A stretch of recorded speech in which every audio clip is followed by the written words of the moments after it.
السلام علیکم ورحمۃ اللہ وبرکاتہ۔ الحمدللہ رب العالمین، الصلاۃ والسلام علی رسول اللہ، اما بعد۔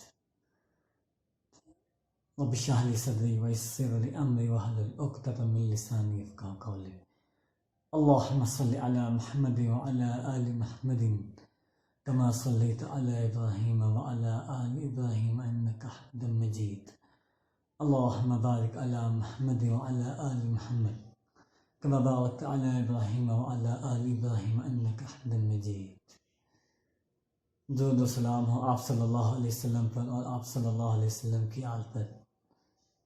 سامعین کرام، امید ہے آپ سب خیر سے ہوگے۔ تو آپ سب کو میں ابھی بتانا چاہ رہا ہوں، میں آج دنیا میں جو صورتحال ہے وہ ہم سب کے سامنے ہے۔ تو میں آپ سب کو اسلامی روح سے قرآن و حدیث کی روشنی میں آپ کو بتاؤں گا کہ وبائی بیماریاں دنیا میں کیوں آتی ہیں۔ اللہ تعالیٰ قرآن مجید میں ارشاد فرماتے ہیں، ما اصاب من مصیبت الا باذن اللہ، کہ دنیا میں کوئی بھی مصیبت اللہ کے حکم کے بغیر نہیں آتی۔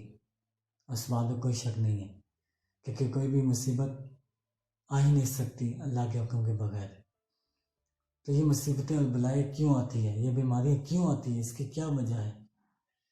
اس کی وجہ یہ ہے، میں آپ کو اللہ کے نبی صلی اللہ علیہ وسلم کی حدیث مبارکہ سے میں آپ کو بتانا چاہوں گا۔ حضرت عبداللہ بن عباس رضی اللہ عنہ سے روایت ہے کہ رسول اللہ صلی اللہ علیہ وسلم نے فرمایا، رسول صلی اللہ علیہ وسلم فرماتے ہیں کہ جس معاشرے میں بے حیائی عام ہو جائے اور لوگ بے حیائی کے کام کرنے لگ جائے تو ان میں طاعون اور ایسی بیماریاں پیدا ہو جاتی ہے جو نہ تم نے دیکھی ہے، نہ تم سے پہلے تمہارے باپ دادا نے دیکھی تھی۔ اس بات میں کوئی شک نہیں ہے۔ آج آپ دیکھیے، آج کئی طرح کی بیماریاں ہیں جو ہمارے باپ دادا کے زمانے میں نہیں تھی، انہوں نے نہیں دیکھی، تو آج ہم دیکھ رہے ہیں۔ ڈینگی وائرس، طاعون، کرونا وائرس کے نام سے جو مشہور آج پوری دنیا میں آج پھیلا ہوا ہے۔ اس کی کیا وجہ ہے؟ اس کی وجہ یہی ہے کہ آج دنیا میں بہت ظلم حد سے بڑھ چکا ہے، گناہ حد سے زیادہ بڑھ چکا ہے، بے حیائی عام ہو چکی ہے۔ بے حیائی گناہ ہی تو ہے۔ تو میرے پیارے بھائیوں، ہمیں گناہوں سے بچنا چاہیے، ہمیں اللہ تعالیٰ سے توبہ استغفار کرنا چاہیے۔ اللہ تعالیٰ سے توبہ استغفار کریں گے تو ہم ان بیماریوں سے ہم بچ جائیں گے۔ تو ہمیں اللہ تعالیٰ سے گڑ گڑا کر معافی توبہ استغفار کرتے رہنا چاہیے۔